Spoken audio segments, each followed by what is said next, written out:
Let's unpack this idea of matrix transformations a little bit more. So our guiding principle so far is to figure out what happens to E1 and E2. That gives us the transformation matrix. So the matrix that transforms E1 into transformation of E1 and E2 into transformation of E2 is literally made up of the columns of the transformed vectors.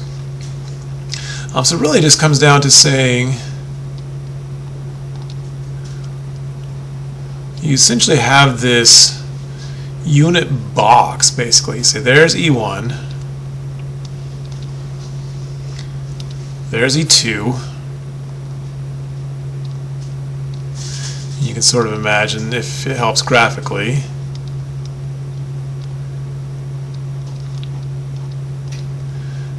you can imagine the two of those sort of making a box, and you say, what do you want to happen to all of your graphics, including this box?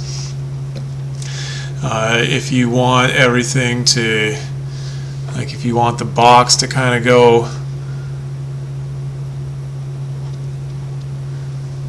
go diamond shaped,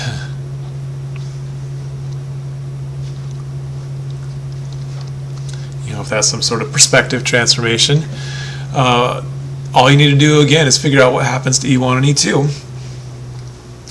So it looks like E1 here, and I'm just going to make up some numbers.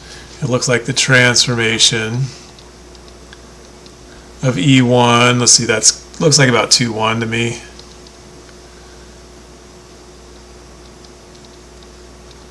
And E2 looks like about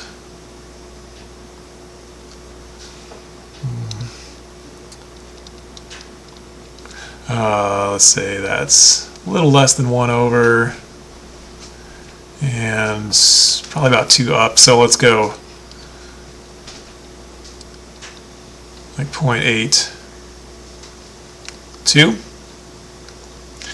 So the matrix that would do that transformation would be transformation of E1 is 2,1, transformation of E2 is 0.82. And multiplying all of your xy points by that matrix is going to make the transformation that you want to happen. So you can run any xy point through that and the right thing will come out.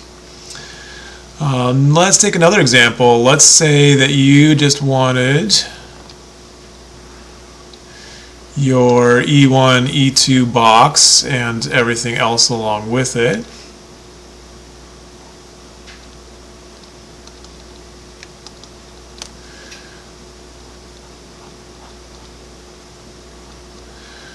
Let's say you just wanted to collapse it down to a box that's only a third as tall.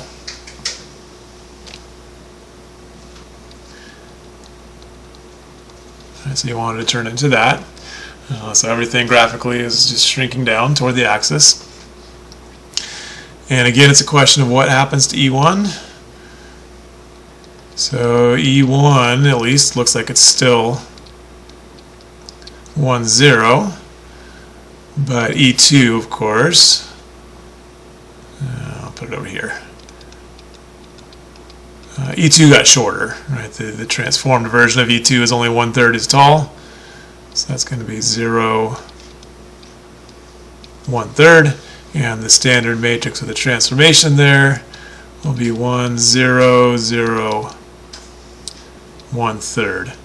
And multiplying by this matrix, we'll take any xy points and keep the x's the same and make the y's just 1/3 as tall. Matter of fact, we can just do this not with a specific point, but with the generic point. If you multiply x by the first column and y by the second,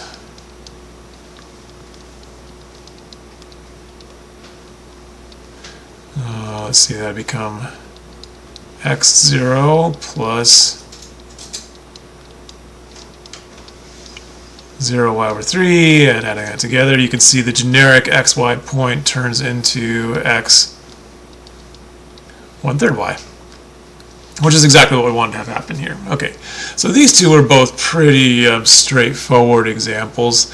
Let's say that we wanted to take our our E1, E2 box and rotate it. So let's, here, we'll just start over.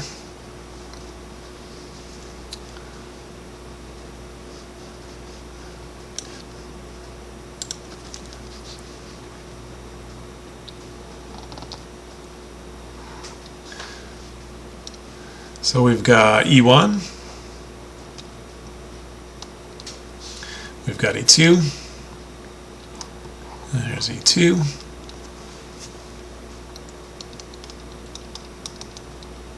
here's the sort of unit box that they define, and let's say we wanted to take that whole box and rotate it. See how, oof. Too high, I think, but yeah, not quite to scale. But anyway, what I'm trying to draw here is just a rotation. That rotated and that rotated. So let's say a rotation by maybe 30 degrees. So 30 degree rotation is what we're trying to get here. So it's still a question of what happens to E1 and what happens to E2. E1, which is our basic representation of the x direction, ends up no longer going just in the x direction. It has rotated a little bit. And really it's a question of what is transformation of E1. I can see it right here. I mean, now it looks like this. But what is it?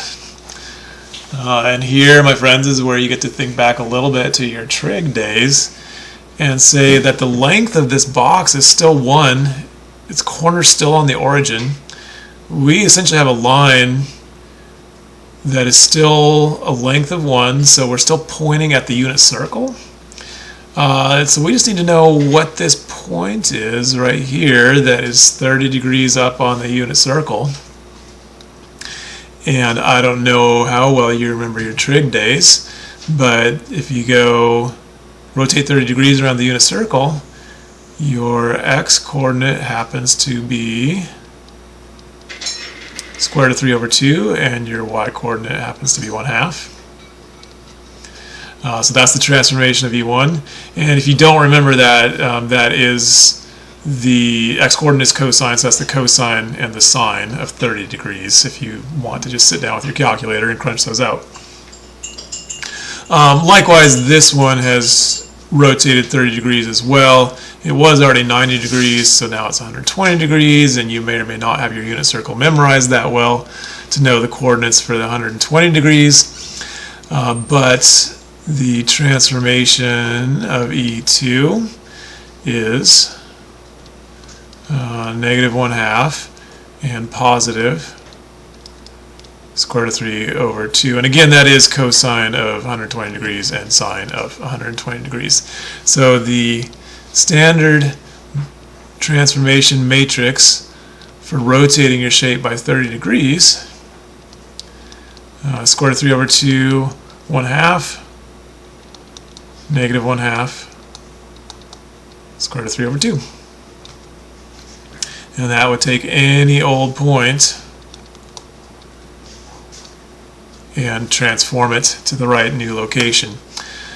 So if you look in your book, they have all these charts. This is or tables. They have table 1 with all these examples. They have tables 2, 3, and 4 with even more examples of certain basic transformations. But my hope is that you will not feel like you want to memorize these. I sure don't. And it's very easy, I think, to just draw your unit box and then say what happens to E1 and E2. That's all they're doing with all of these. So I almost wish they hadn't written out all these examples, because they just, I mean, right here is our vertical contraction and expansion, and they just say, hey, there's E1 stays the same, but E2 becomes, I intentionally made this too small to read, but it becomes like a 0K, right? So it's E1 is the same, E2 is 0K. There you go. And that's the same whether K is 1/2 or K is 3, right? So there's a whole bunch of possible transformations. These are some of the simple ones. They don't even have rotation on here.